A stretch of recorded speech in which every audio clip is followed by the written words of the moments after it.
Buckle up, Camp Pros, and get ready to launch into the future of summer camp with Camp Ahead. Camp Ahead helps Camp Pros think about the future so they're not caught off guard. Climate mitigation, heat, gender, war, demographics, economics, artificial intelligence. Are we ready as an industry? Camp Ahead, exploring the futurology of the summer camp industry. You can find our contact information and the many show notes from each episode at gocamp.pro/campahead. Is creating your camp schedule a headache? Does it limit the experience of campers or staff? Campify is the software that does the heavy lifting for you, taking care of group, elective, and specialist scheduling based on your custom scheduling rules. Interested in learning more? Visit campify.io/campahead to schedule a demo or create a free trial today. Hi, everyone, and welcome to Camp Ahead. My name is Joe Richards, and I'm the Executive Director at Pierce Williams Summer Camp and Retreat Facility. I've been here for 20 years and been thinking about camp for almost just as long as that. Hey there, I'm Jess Roberts. I'm the Executive Director of Episcopal Camps and Conference Centers, which is a network of over 100 Episcopal camp, conference centers, retreat centers, and farms across the entire world. And I've been doing and talking camp for 20 years plus. Hi, everybody. My name is KJ Williams. I am the Chief Program Officer and Camp Director at Phantom Lake YMCA Camp in Mugwanago, Wisconsin. We are the oldest YMCA camp in the country, and I've been in the camp realm in some capacity for probably about the last 10 to 12 years. Let's talk about camp futures, people. So if you're new to this podcast as a listener, you can listen to this. We're not going to say no, but there would be an episode before this. We're talking about the book. A lot of the ideas we're talking about come from the book Imaginable by Jane McGonigal. And the idea of the importance of thinking about the future so that it helps us be better prepared when things happen. That's as much of a recap as I'm going to do. Does that essentially give people a solid... KJ, how would you recap what we talked about if you can remember? Yeah, I think we just had an intro of the ideas and concept of the book as a whole and really focusing on what we're going to talk about going forward and what going forward means for the camp industry. Correct. I think we covered mental time travel. Yes. As a big thing, the idea that to put ourselves out there. And what else? My notes talked about mental time travel and how it applies to us. And then the basics of scenario planning. And today we're going to go into a few more of those things. So does one of you want to talk about what your concept of scenario planning is to give people a bit of a refresh? I think that scenario planning is kind of taking a look at things that can happen and how we react to them in a very sort of basic piece. And I can sit here and go, in my life, I have two kids. So like if I'm scenario planning, I got to pick up both my kids today from school because my wife has to work and she's not coming home before she has another meeting later. So I know that I have to do things a little bit differently than a typical day today, right? So that's a basic today kind of plan. And then there are plans in life where you're looking at next week. Well, it looks pretty similar to this week. And then you're looking at, well, what about a year from now? What do things look like? And that's when things start to get a little interesting because you're getting outside of your routine, outside of the typical things, because lots of things can happen in a year. And we know that a lot of things will be changing, especially in the United States in the next year. And so we have to look at what are the possibilities of things that could happen. Anything to add there, KJ? No, I mean, I think Jess hit it right on the head, right? I think about almost like goal setting in a sense, right? Your 5-year plan, your 10-year plan, your next week plan. And in order to achieve those goals, like we're planning for the potential scenarios or the potential possibilities that will happen in that time. And I think one of the big things for me is that we're thinking even farther down from 1 year or 2 years. Oh, yeah. So I know that you Americans are thinking about the next 4 years and how that relates to who you are, where you are, whatever side of whatever aisle people are on. The next 4 years are the next 4 years. I look at the scenario planning as this idea that when you're looking 10 years out, it's almost impossible to predict things to any certainty. And we're not trying to predict the future. We're just trying to imagine a future that we want or that might arrive. And then we walk people, the scenarios, and the community will walk people through those scenarios so that we can at least practice with our minds about how we might react if those things happened. And a lot of that is driven by the forces that are shaping this future. So key drivers, identifying key drivers and uncertainty was the sort of title that this episode had in the planning document. So let's talk about some of the key drivers. So what are some possible things that will affect your camp 10 years from now? I think the first one that jumps out, and this is probably on a lot of people's minds, is economic. And within that, I think of like cost of operations, rising labor costs, food, insurance, and we all know that insurance has made huge increases across the board when it comes to property insurance and energy. What is energy going to look like cost in the future? Other economic things I think about are like funding and grants. Will those be available? Will there be more? Will there be less? And then, yeah, I mean, so economic was a big jump off point for me as one of them. Yeah, my first thought was just staff and everything that has to do with staff, right? Recruiting, Yeah. retention, mental health, pay, housing. I mean, and I think that's an issue that a lot of us are already focusing pretty heavily on. And if you're not, you should be. The staff world is changing drastically as the generations change, as the kids are changing, as the world is changing. So I think a lot about how we're going to continue to retain staff and take care of them. Yeah, that's a really good point. In 10 years from now, it's really hard to imagine. So what is a child born? So 10 years from now, so we're recording this on the Wednesday, the 20th of November, 2024. So 10 years from now is the 20th of November, 2034. So for me, staff need to be 16, which means that my staff would have been born in 2018. Like I could hire staff who are born in 2018, 10 years from now. And I don't even know what generation that is. Like what is that alpha? Is that alpha? I think I don't know. How old are, not that you need to share, but think about the age of your own kids, right? Like, and are they going to be camp staff in 10 years, right? Is the key. And how are we going to train them? And how are we going to even be able to keep up with the economics of what the money they will need to live, like our model of how camp works? I think a lot about the idea when I think key drivers, environmental comes a lot to mind because the next 10 years also play a huge role in our challenge with climate change and with changing things. Whether or not somebody believes in climate change, things are changing, right? Like, so it's getting hotter. You're going to have potentially in the next 10 years, you're going to have sections of the world where people can't live nearly as comfortably as they are. Even our own campers at our own camps might not be able to, like, think about a camp in Texas that has 110 degree heat now. Right. Let's say it only goes up by 2 degrees in 10 years on average for those hot months. That is still ridiculously warm. And how do we adjust for those things? Climate. Sorry. No, go ahead. KJ, what do you got? Yeah, go ahead. No, I was just going off of that same point too, Joe, is right. Like we're already seeing the effects of these hurricanes that are coming through, these tornadoes that are coming through. Like that's going to be probably more common, right, as climate change advances and continues to go on. Yeah, and I'm really worried about what that's going to look like for some of these camps in Tornado Alley or Florida or the Carolinas. What is that going to look like, right? Right, and then adding in states or places in the world, not just the United States, that don't have or haven't had bigger storms. And we sort of talked about that in our last episode about North Carolina, places that have never had a storm like that before. I think we're going to see that more in other places that aren't used to it.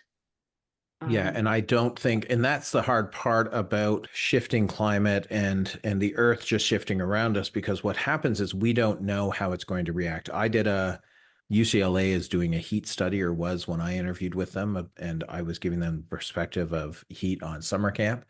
But like when I see a storm or weather, I don't think that we can predict anything to any certainty if the entire Gulf Stream moves, right? Like if things are moving in the upper atmosphere, we have no idea how it's going to play in the lower atmosphere. And as a geography major, I am smart enough to know that I don't know anything, right? Like we should all be following building codes if your state or county or province has them, which I encourage states, county, and provinces to have building codes. But there's a reason that they talk about load and tornadoes and earthquake and all of those things. But they don't always know everything that's going to happen. And yeah.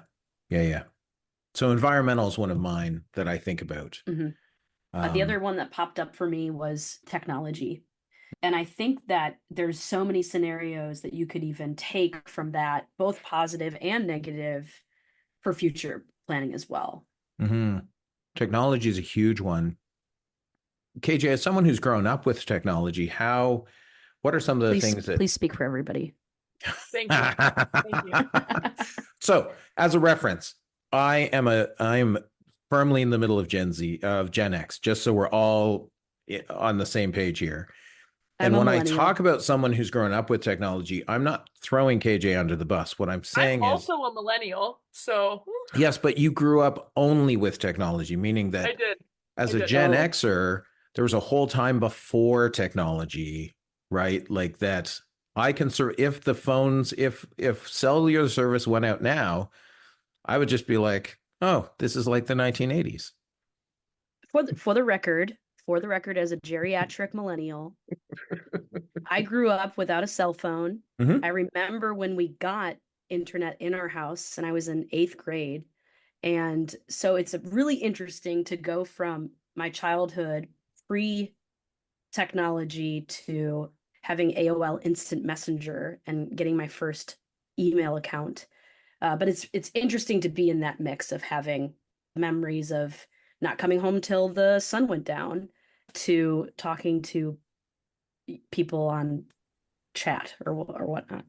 I was just lovingly teasing though, so it's fine. I think there are pros. I'm right on the cusp of millennial, Gen Z. Definitely relate to both generations, which is, I think, a really big pro in this field and why I care so deeply about our staff, because I'm right there with them. But I mean, I think technology is, as it continues to advance, I think we have a responsibility to advance, even though we know we can do it without it, right? Like summer camp's been around way before technology was around, so we know we can run a camp without it. But the pros of having it, like the question is, do they outweigh the cons? I don't know the answer. I was listening on a walk yesterday morning to Travis and Chris on the Camp Hacker podcast talk about artificial intelligence in summer camp. And I wanted to break into the conversation because I'd been a co-host on that podcast for so long. I was like, oh, you guys haven't thought about this aspect. I came in from that walk and I went to a whiteboard that's in our boardroom here that everybody walks through. And I just made a list of the things that we can do or that could be affected by artificial intelligence within camp. And it's a list of like, they were talking about how you could have AI create scenarios for you for your scenario walkthroughs with staff. And I was like, oh, you missed the component that what you should do is upload all of your incident reports to artificial intelligence. So everything that caused someone to write an incident report and then have it create the scenarios based on those incidents. Ooh, right? Yes, love it. That's huge because those are the big things. Those are the things that you're like, hey, we need to stop these things from happening.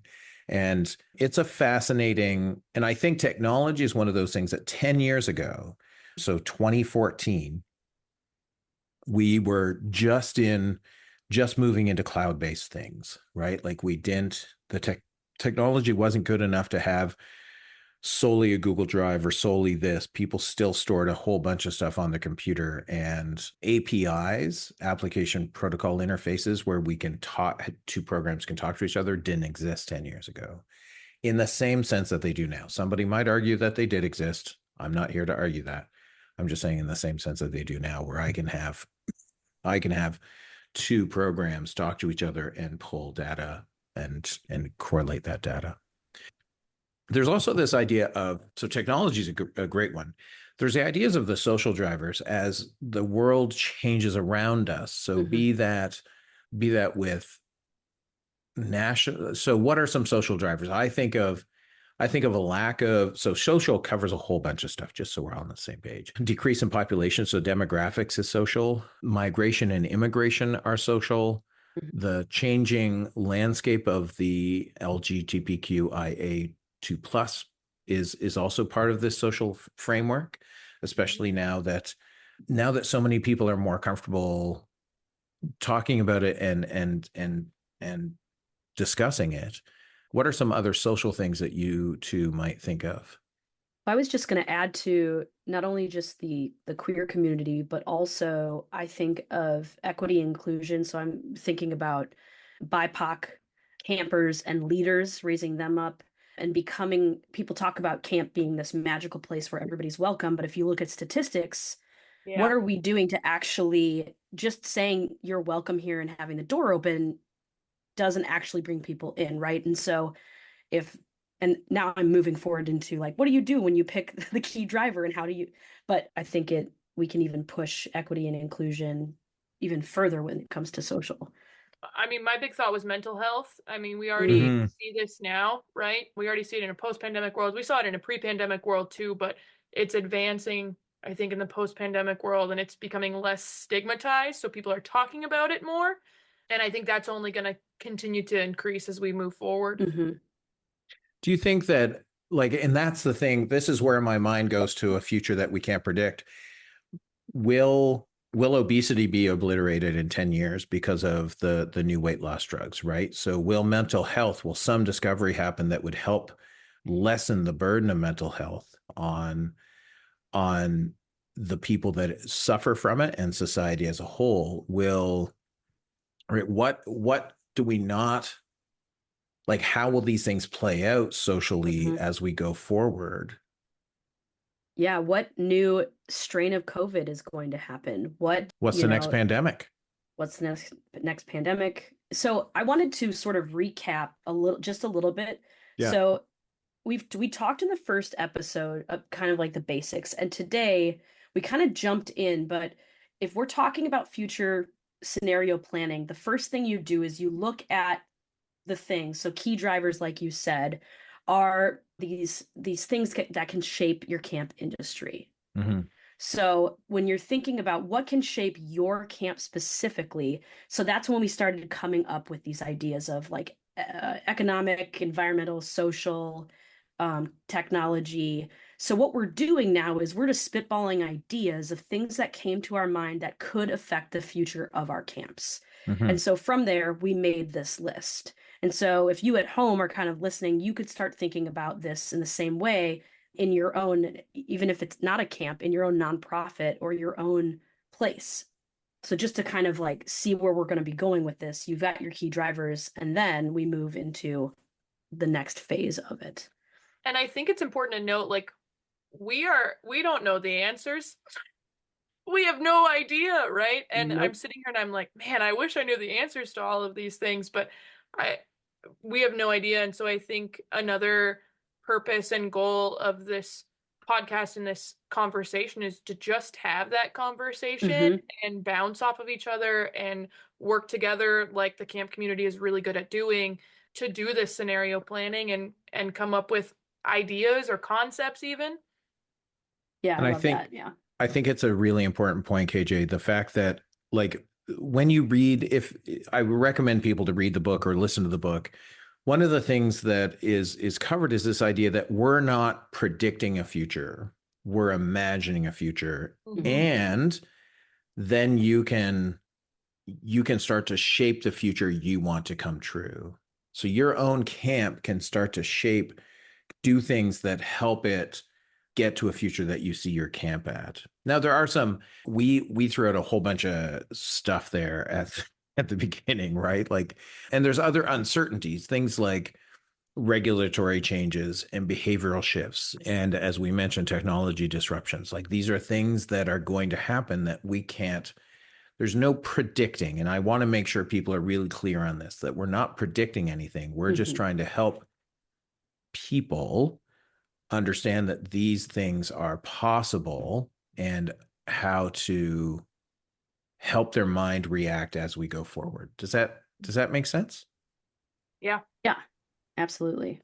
I think as camp people, we're really creative, and this is a process that I think like not only helps you use your creative mind, but also you start to think about things being possible. Not every future scenario is negative.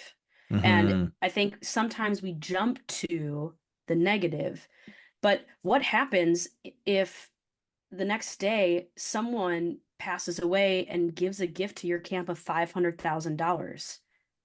How do you plan for that? What do you do with it? Because there's a lot of decisions that need to be made. And wouldn't it be great if you sort of had already thought basically about that? Even if it's a dream, you're like, oh, well, have time to dream. It's a great huge opportunity. And I think that a lot of people have a dystopian view of the future, right? That it can go bad, but just as well, it can go good, right? This is the idea of pronoia versus paranoia, right? The idea that the universe is putting you in the exact right place that you're supposed to be at this moment and has given you all the resources to do what you're supposed to do. That is pronoia. And it's a fascinating way to live your life, because I didn't know that that's what I was doing, but that's what I've always done. It's sort of been like, well, I'm here and I might as well just like make the best of what I have. And Penn and Teller, if you're young, Penn and Teller are two magicians in Vegas. No, because I've asked my staff. You gave me a look. I've seen Penn and Teller. If you're not, what? Yeah, exactly. KJ has no idea who I'm talking about. No idea.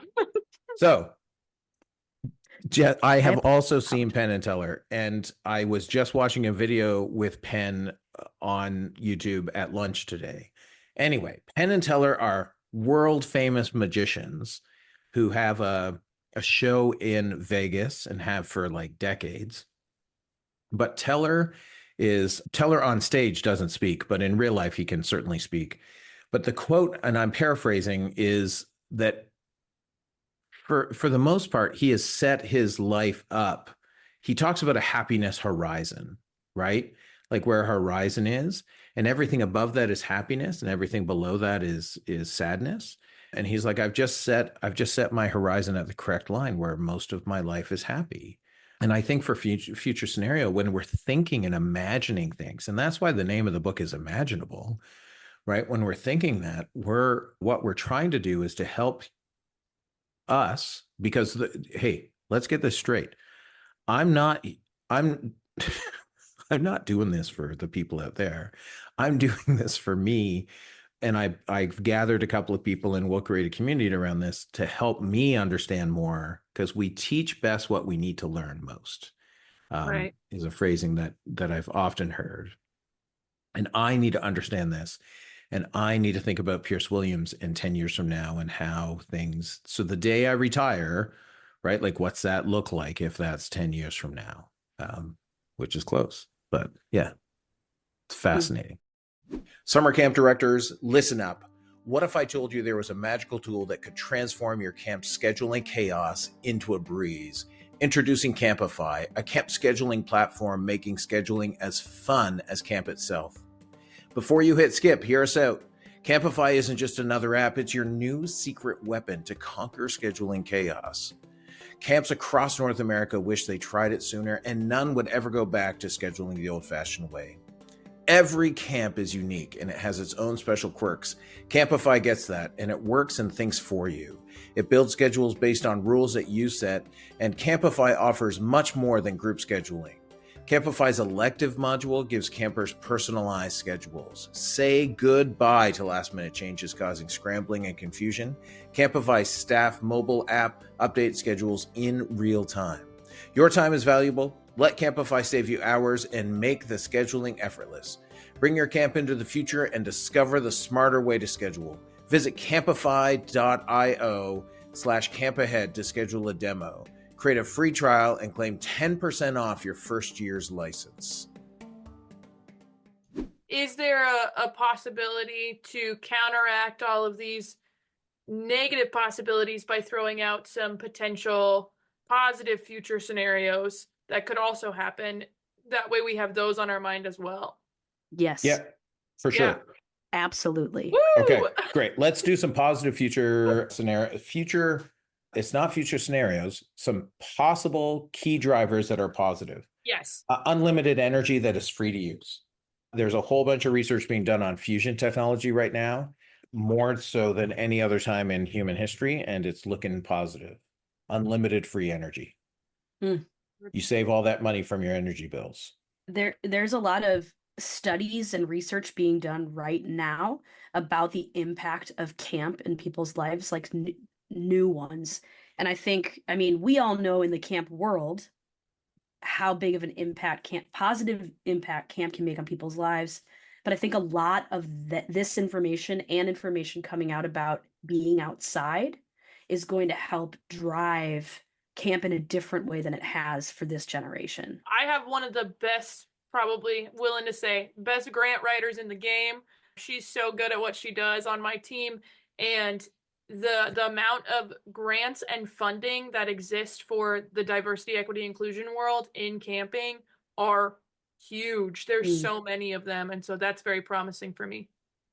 I saw a keynote in Lake Tahoe at Zephyr Point while I was here for the Campfire Collective conference, and the keynote said, money isn't scarce.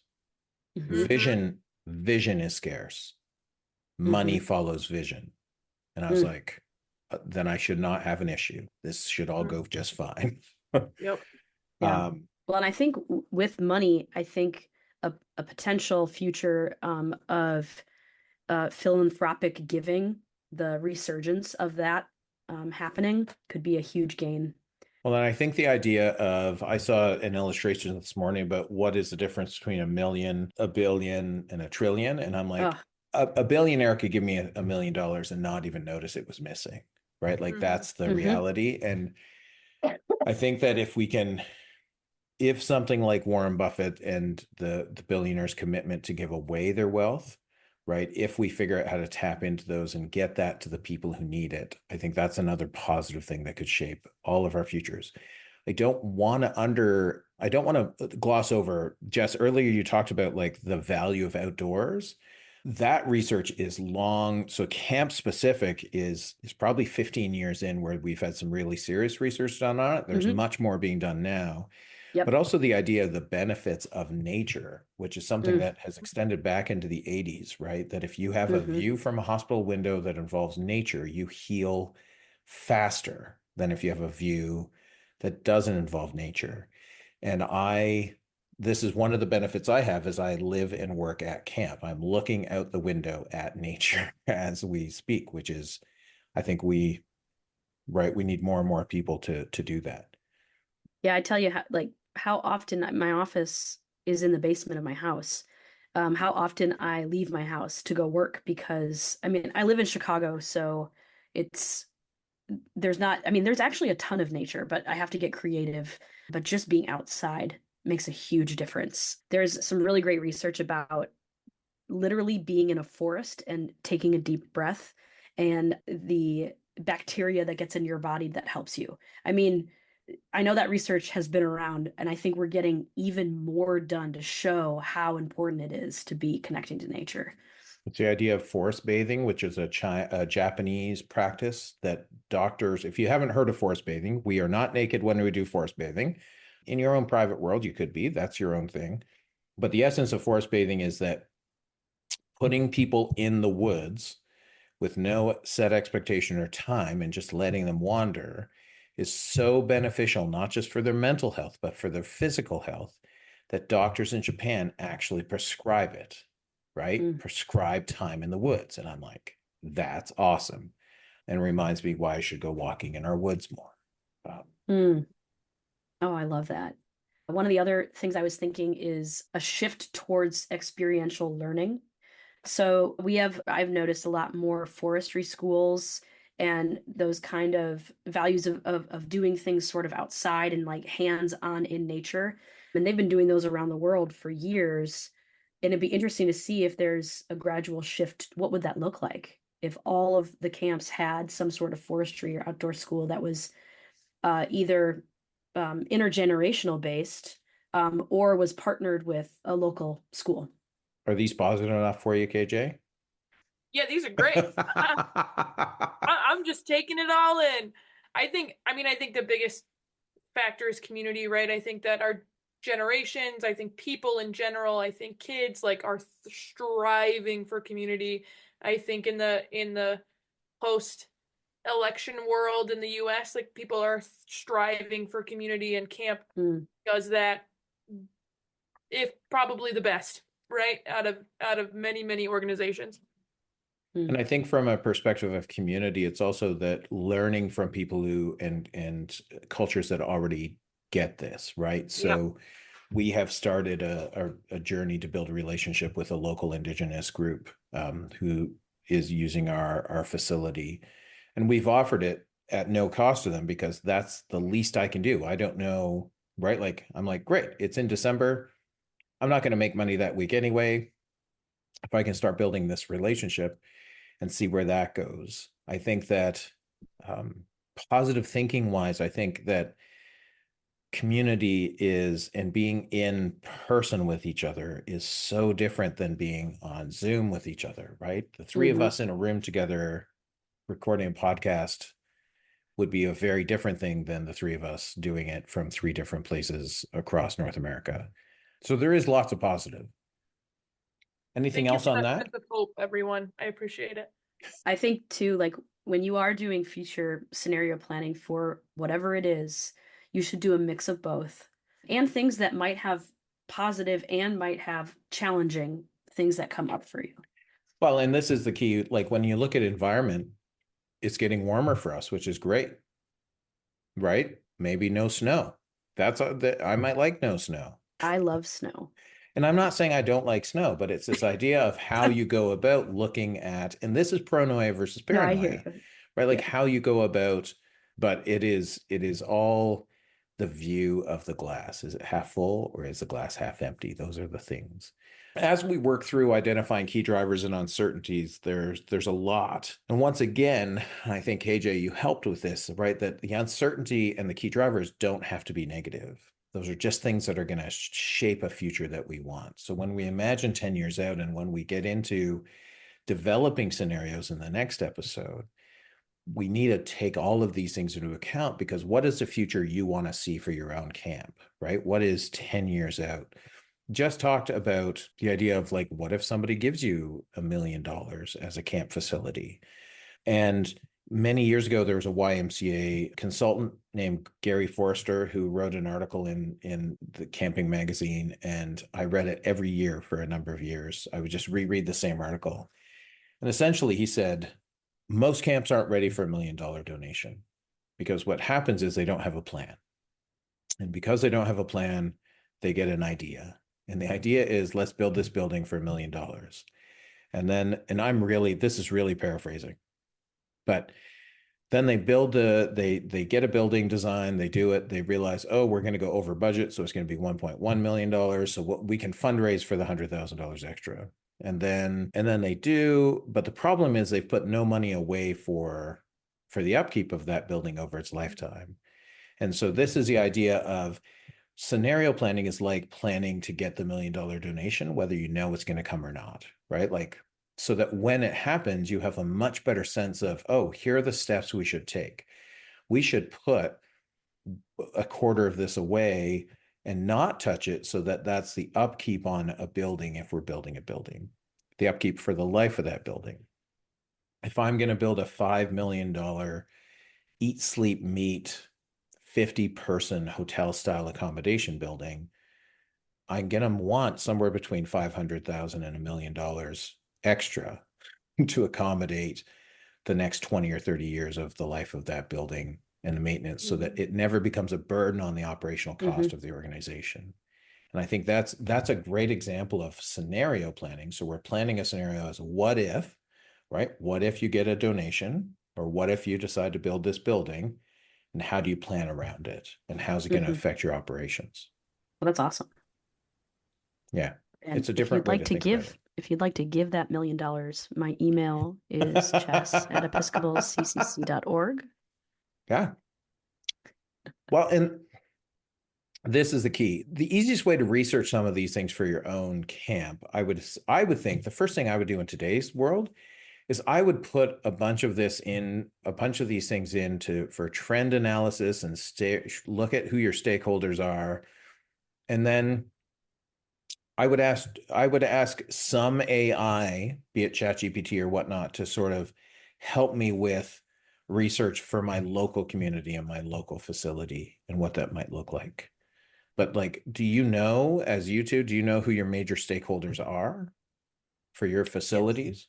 Yes. I mean, I don't own facilities, but I know who the major stakeholders are of our organization. And for an independent camp, KJ, how do you guys look at stakeholders in the future? I'm going to be really honest, and I was going to bring up this point too, is that's above my pay grade. But however, with what we're talking about here, maybe it's not, and maybe it is something that I need to know more about. But I mean, I was also going to bring up the point of like, these conversations don't have to be executive director, CEO level conversations. Like these conversations can be camp counselors, boots on the ground staff, frontline staff conversations. I think about responsibilities as a camp director, they're very different than my CEO's responsibilities, right? I'm doing drastically different work than this guy. And so my focus is this summer section and these programs. So what does my scenario planning look like for this, I wouldn't say smaller section because it's not smaller, but this other section of camp that isn't necessarily dealing with high level budget stakeholders, the board, those kind of things. I even, while you were talking, I was thinking, well, maybe KJ, even for you, part of it is like if you were making a future scenario where you do run the camp, what are the things that you would want to do to get to be able to to know what to do with $1 million gift, right? So it's like, oh, relationship building, how does that work? Right. Because you already, I'm sure, do this with parents and families and staff. And maybe if you have partnered with like local communities, so you've probably already done that. What does it look like when you do sort of that same thing, but on the next level up?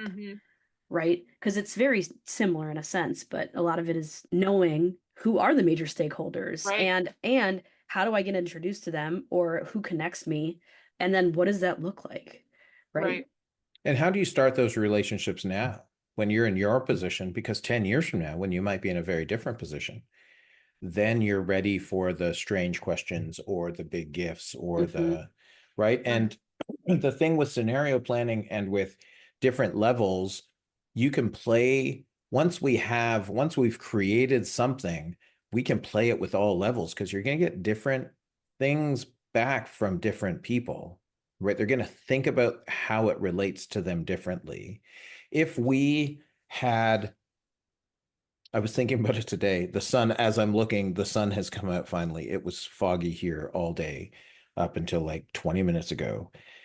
And I was thinking, oh, is this what a 10-year winter looks like? Which is a scenario that I've started to play through with Jane McGonigal and that. So the idea that you cloud over the earth to reduce the temperature, but it produces a 10-year winter where your low on any given day becomes the high, right? So if my low today was going to be, I'm going to talk in Celsius because I'm Canadian, but if my low today was 0 degrees, which to help everyone is freezing, so 32 for our people who haven't caught on to the easiness of Celsius. And if my low was that, and the low would be, let's say 10 degrees lower, right? So -10 for me, or 23 for you people, right? Like, in a 10-year winter, I was like, oh, is this what it would be like if we had no sun for 10 years? Like, would it just look like this? Like, would it be foggy? Would it be, would it be that same idea? And I think that you're going to get different things for whatever scenarios we decide to play out or to expand on. Every level of your camp, from camper to counselor to programmer to summer leadership team, to permanent staff, to executive directors, to board members, I think you're going to get very different viewpoints about how those scenarios will affect their own camp. Yeah. And sort of to kind of put some of this together. So today, like we came up with a huge list of key drivers, right? And kind of those kind of spoked out into some other ones as well, because there are so many. And so on our next episode, we're going to be kind of developing scenarios based on those and kind of look through how do you create a range of scenarios. So like best case, worst case, and something super random. I call it a buffalo. I love buffalo, wild card, whatever you want to call it. And then how do you build a narrative from there? Yeah, interesting. I love the idea, and I don't want to, I love, so when we're thinking about these things, we want to tilt, I would encourage everyone to tilt their own mind towards what your best case scenario is, right? How it affects your camp in the best case. You're also going to be thinking of worst case at the same time, right? Like that's just going to happen. And then what is the buffalo? What is the uncertainty that just you can't predict or you can't imagine? And if somebody throws it at you, it's fascinating. Any closing thoughts before we wrap up today's talk? I think it would be. Yeah, go ahead. I think it would be fun if we each picked a scenario to explore and it can be as serious as we want it to be, but just to kind of each of us take one and kind of spend some time on it each time and give an update of each one, even though we'll be exploring a lot of other ones. I think that might be kind of interesting. That's awesome. That's great. I mean, that goes really along with what I was going to say too, Jess, is I think it's important that it was very intentional, this group that was chosen for this podcast, because we all do very different things in our camp worlds. And I think it's important that we hit all those factors of camps, right? Joe had just said, starting with your like CITs and your counselors and your unit directors, all the way up to your board members. And as a board member, you better be thinking about your CITs, right? And as a camp director, you better be thinking about your board members. And so I think as we go through this scenario planning, us doing this scenario planning and strategic thinking in the levels and positions where we're at, I think that'll meet or help meet the needs of other camp professionals at the levels that they're at. So I mean, I think that's a great idea. Yeah. So I think what I love the idea of picking a scenario. So we all commit to this, picking a scenario for the next episode. And we can share these off in between this episode and the next one so that we're not picking the same thing. What I would highlight is that scenarios aren't specifically only about your camp. It's some larger thing and how it affects your camp and you as an individual. So a 10-year winter is a huge thing, but how does that affect camping? Your community not collecting garbage, that's a huge thing, but how does it affect your facility, right? So when we think of a scenario, we're thinking of something up here and then how it plays out down here, right? Because if we think too small, only a scenario to do with your own camp, then we're not getting that how it would be beneficial to other facilities as well. Yeah, I think that's super important. So pick a scenario to explore, big picture, and then we can talk about whether it works as a scenario or whether it doesn't, and how we see it going. Great. Yeah. I think that'll be really fun. And I also think too, if you and you're listening to this are thinking, I'm getting stuck even coming up with a key driver, call some people who either, are your go-to storyboard people or springboard people and sit down and just chat. I find in my own life that like thinking out processes with like a big board or something like that sometimes is really helpful. Like even with the three of us just sitting here, we threw out more and more ideas. It's kind of fun. And then instead of just one small group of scenarios you could pull from, you've got such a wide bowl. Yeah. I think next time I'll share, there's a tool that is a scenario planning artificial intelligence, scenario generating artificial intelligence. So Imaginable created the group Urgent Optimist, which has now gone through some shifts. But Urgent Optimist, they created a AI that you can put in two things and it'll create a scenario for you to think about. I'll share some of those with you two before the next episode, so then we can Cool. talk about those as well to see if that piques our interest or whatnot. Yeah, Sounds that's fun. good. That sounds great. KJ, what is something you heard today that made you go, Is that our segment? Things that make you go, What makes you go, I think it was more of just a reminder for me to not get stuck in the spiraling and get stuck in the negative key factors, and to know that there are positive key factors and key drivers that exist. Awesome. Jess, anything that made you go, today? Many things. I think I audibly made the sound. I have a very bad cold and my brain fog is going pretty strong right now, but I think that there is power in creativity when you are with other people. Yeah, that's great. Mm. I think Mm. I think one of the things that made me go, is more of a reminder that just because I don't struggle with something doesn't mean there isn't a whole bunch of people who struggle or feel a certain way about things. So I don't always and I think this is the benefit of a diverse group, is that I don't always think about mental health is not something that I blessed not to have to deal with personally. And from a family perspective, it's not something that has affected us, but understanding that that can be a major role in all of these things, and understanding, I think the one thing is this idea of looking towards the positive, right? What if utopia happens in 10 years, right? Like, what if we all get along? We all don't have to work. What would you do, right? Like, great. What if universal basic income became the law of the land, right? How does that affect summer camps, right? Like, these are the things where I'm like, oh yeah, just think positively about it. And I think it'll give us a much different perspective on it. Mm-hmm. Sure. That's awesome. That is episode 2, almost in the books. If people want to get information from me, you can reach me at joe@campisbetter.com, and you can find out all about Pierce Williams at campisbetter.com. Jess, where can they reach you or find out about the work you do? And you can reach me at Jess at Episcopal, EPISCOPALCCC.org. I'm on the internets. I'm on the Instagrams. Do you have any movies for viewing right now? Oh yeah, I am a filmmaker. I work with a film collective called Urban Pebble, and you can watch those. I directed an award-winning short film called A Stable Holiday, which is a comedy that's not making fun of, but making light of holiday films, we'll just say. Like Yes, it Hallmarky. is. I have watched it. Yes, it is. KJ, where can people reach you?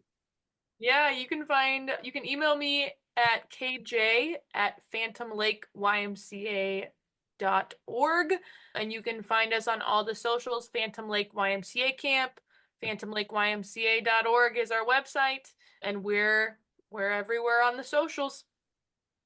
That's and awesome. I did not recently make a film, but that is pretty sweet, and I will be watching it. Well, that is awesome. Thanks everybody for listening, and until the next episode, stay safe. All right, bye everybody. Goodbye. Thanks for listening to Camp Ahead, exploring the futurology of the summer camp industry. Don't forget to check out our contact information and show notes at gocamp.pro/campahead. Camp Ahead is part of the Go Camp Pro podcast network. Find a podcast for camp pros of every age and stage at gocamp.pro/podcast.